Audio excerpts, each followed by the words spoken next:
E você viu, outro dia eu estava lendo aqui um artigo do nosso colega, o Ted Baer, que é membro do Inter-American, né? E ele contestando o direito que o Estado de Nova York tinha de legalizar, entre aspas, o casamento gay.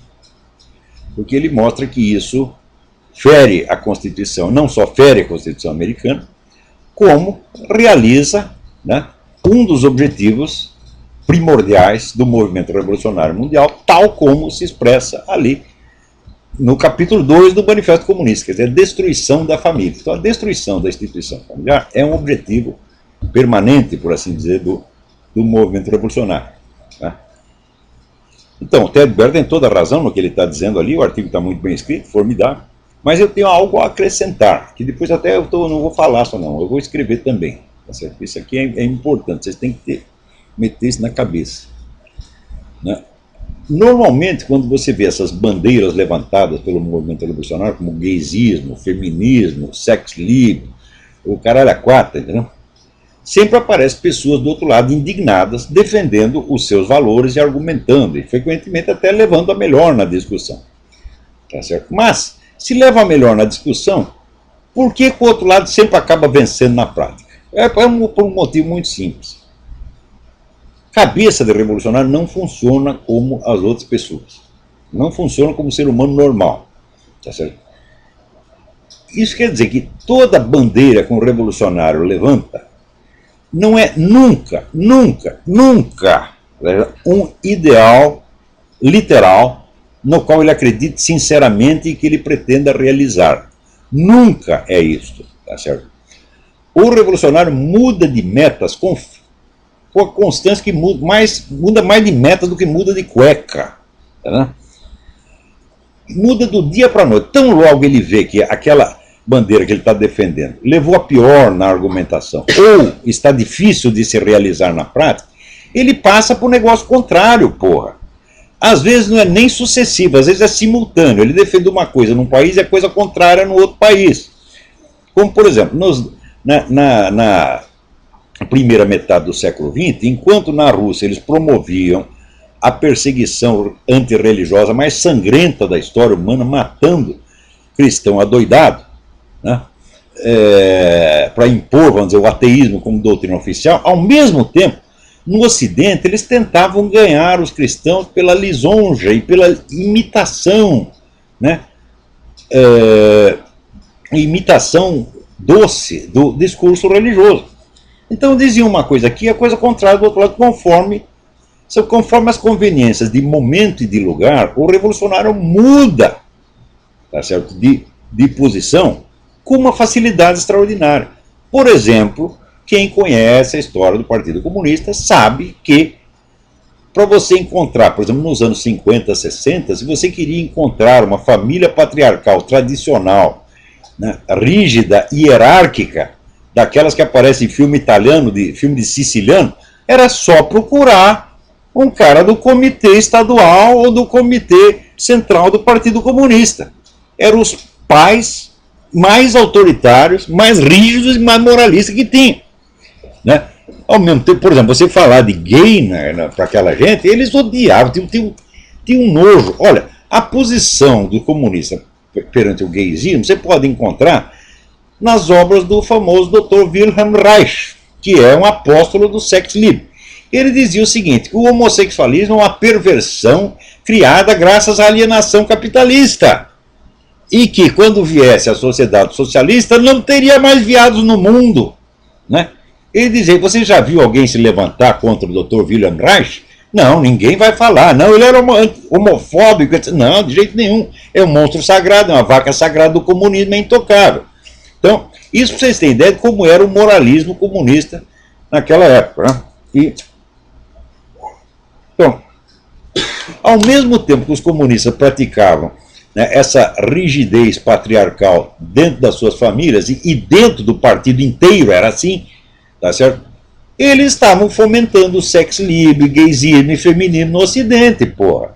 Então, como é que você vai levar literalmente a sério essas bandeiras que ele levanta e achar que você pode derrotá-los na base da simples argumentação lógica. Quer dizer, o sujeito prega a destruição da família, eu prego a manutenção da família, eu ganho a discussão com ele e pronto, está salva a família.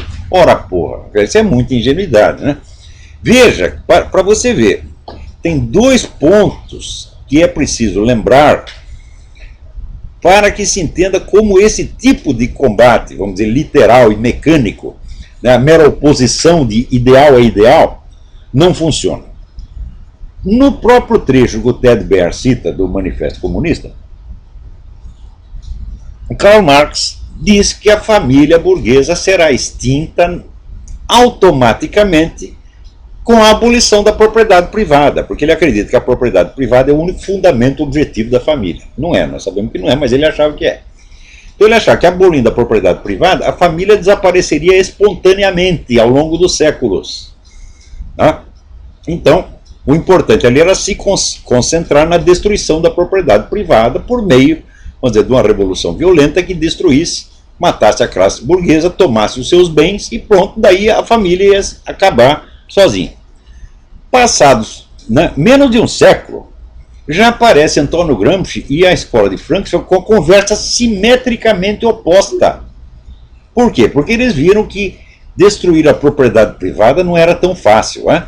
Você vê que na União Soviética sempre existiu propriedade privada ilícita e legal, mas que não dá para você exterminar, porque se exterminasse aquela propriedade privada, vinha abaixo toda a economia soviética. Então o comunismo, o socialismo, era só uma fachada. Na verdade, você tinha ali um capitalismo clandestino que alimentava o país.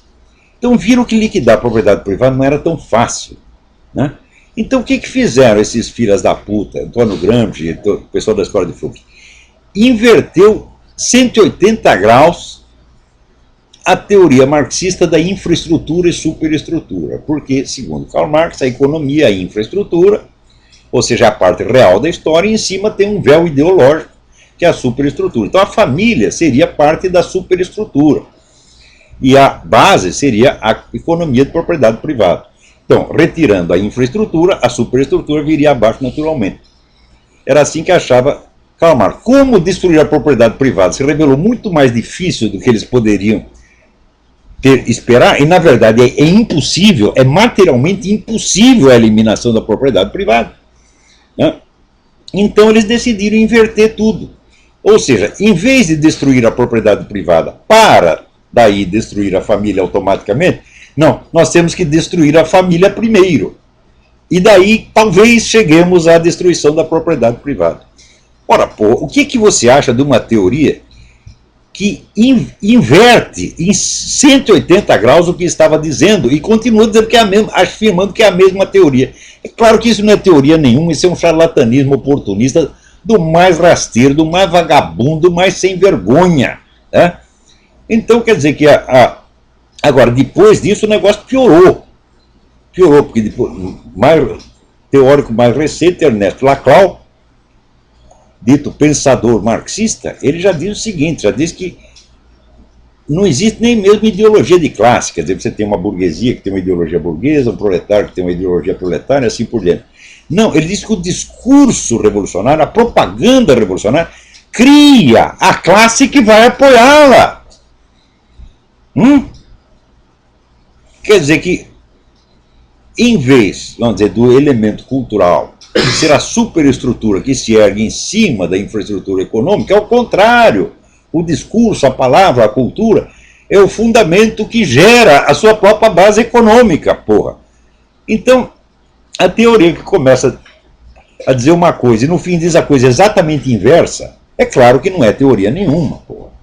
Esse aí é que nem esse garoto mentiroso, pego em flagrante, começa a inventar historinha.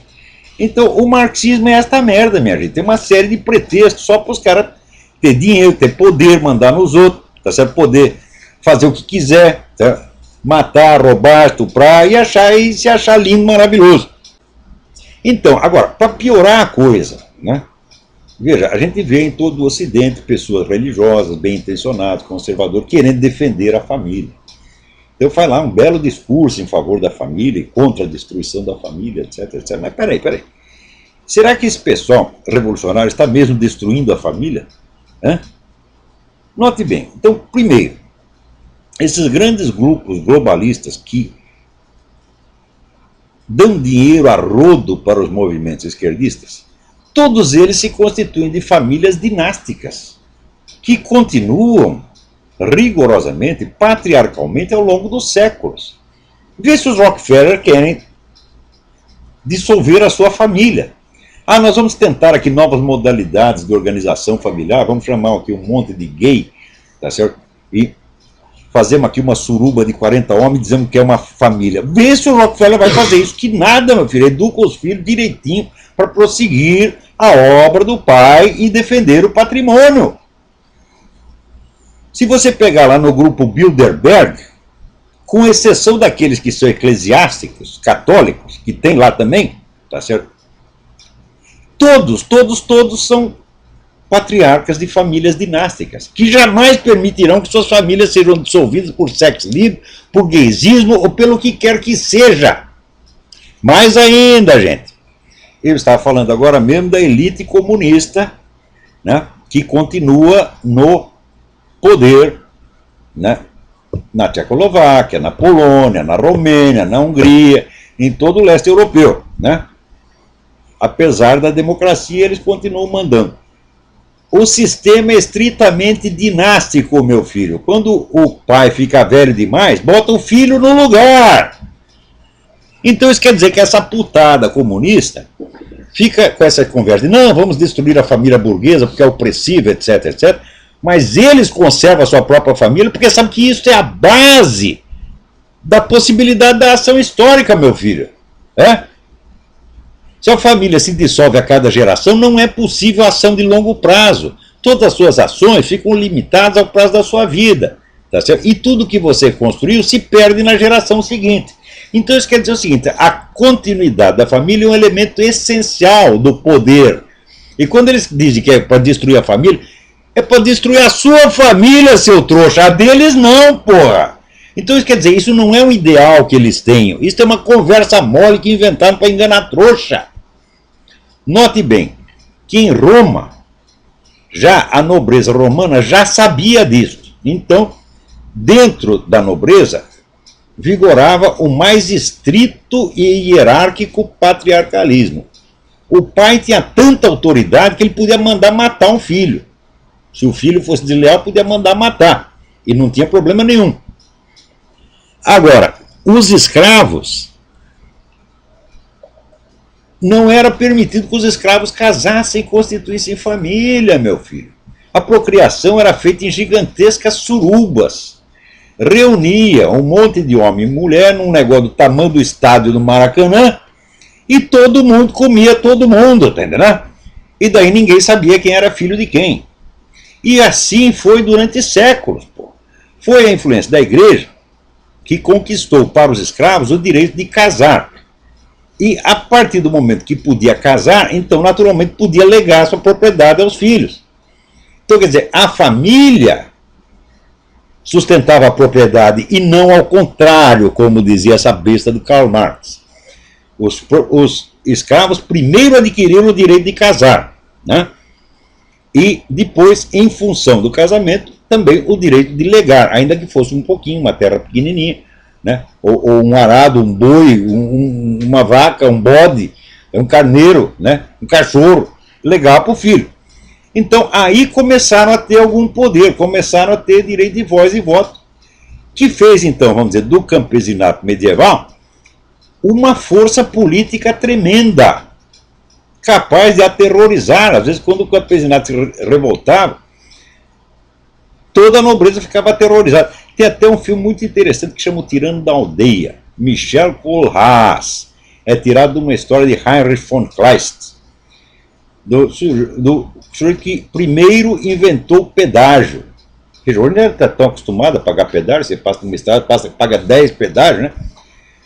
O cara inventou, um proprietário de terra inventou o pedágio e lá vinha então o camponês trazendo seu cavalinho, né? Os caras, tem que pagar, não pago. Daí tomaram os cavalos dele. Ele disse, tomaram meus cavalos. Daí ele armou uma encrenca, começou a tocar fogo em tudo, aterrorizou metade da Alemanha. Isso era, então, já o campesinato medieval, que tinha consciência de seus bens, consciência dos seus valores, que ele pretendia legar aos seus filhos. Isso tudo começou com a família. Então significa o seguinte: continuidade familiar é poder, sobretudo é poder de ação a longo prazo. Então, os nobres, os senhores, os doutores, os ricos sempre souberam disso. Então conservam suas famílias. Conserva sua família e convence o outro. Ô idiota, aqui ó, seu pai está te oprimindo, você destrói a família, né? Leva lá um monte de puta, põe dentro de casa, diz que é sua família, faz uma suruba, né? Chama aí a turma da parada gay e diz que é família, né? Pega lá a sauna, né? Antigamente tinha a sauna do Hotel Danúbio, que era famoso, tinha um aluno meu que ia lá e dizia, hoje dei para 40 homens, né? Então a sauna do Hotel Danúbio vira o quê? Uma família. São novas modalidades de estrutura familiar, como falam esses patetas da USP, da PUC, esses vagabundos que vocês pagam com dinheiro público para botar merda na sua cabeça, porra, para te ensinar o contrário do que acontece. E você ainda chama de senhor doutor, né? Então, os ricos, os poderosos, inventam essa conversa para enganar vocês. Dissolva a sua família, seja livre. Seja livre quer dizer, desvincule-se da instituição familiar, tá sendo onde tem um pai que pode te legar propriedades, no mínimo vai te legar um nome, vai te legar o fruto dos seus esforços, e se transforma num átomo solto, né, que hoje está indo para a cama com a fulaninha, amanhã com a outra fulaninha, e depois com o fulaninho, e depois com o cachorro, com o gato, com o bode, com o que você quiser, tá certo? E daí você fica sem esse substrato familiar, sem o seu apoio familiar, e você vira mais um átomo solto, enquanto nós aqui somos a força organizada. Quer dizer, a força organizada, unificada, constante, contra um monte de mosquitinho solto no ar. É isso que eles querem, porra!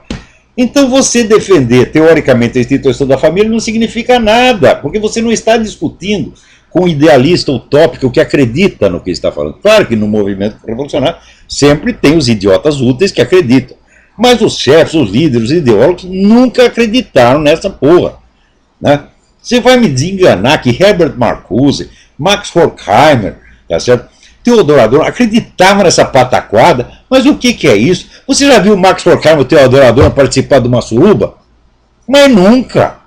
Tinham suas famílias organizadinhas, cuidavam dos seus bens. Aliás, Max Horkheimer, que vivia falando da exploração capitalista, era o maior explorador capitalista, pagava salário de fome para todo mundo que trabalhava no instituto lá de Frankfurt. Quem conta isso? Herbert Marcuse, que era o único pobre que tinha ali, né? Claro que tinha os funcionários e tal, tinha dinheiro, mas dos intelectuais, o único pobre era o Herbert Marcuse. E o Horkheimer forçava ele a trabalhar, tá certo? Na base do pão e água. Então, vê se algum desses desperdiçou a vida dele, né? Trepando com todo mundo, praticando sex livre, mas nenhum é louco, porra! É? Já diz o mineiro, quem tem cu tem medo. Então o cara quer preservar os seus bens, porque ele sabe que se ele dilapidar o patrimônio, ele mesmo fica impotente, os seus filhos são largados na miséria, totalmente desamparados perante a força do Estado e das grandes famílias que o dominam. Então não se trata de defender abstratamente o valor da família. Trata-se de desmascarar uma operação muito filha da puta, muito canalha, que esses caras inventaram para que só eles tenham família. Como esses caras da nomenclatura toda estão lá passando o cargo de geração em geração. Lá no mundo comunista, vai lá na Hungria, na Romênia, você vai ver exatamente. O negócio é puramente dinástico, né? Você veja o nosso amigo Alexandre Dugin, que é filho de gente da KGB e agora é o ideólogo da KGB e vai criar outro filhinho para trabalhar também na KGB e assim por diante, né? Agora, os outros, eles convencem, desfaça a sua família, joga tudo pela janela, né? Arrume 15 amantes, põe tudo lá dentro e diga que a suruba é família. Vai todo mundo lá para Woodstock, né? Rolando no meio da lama, né? Tomando pico, tomando no cu, tá certo? E achando que é família, né?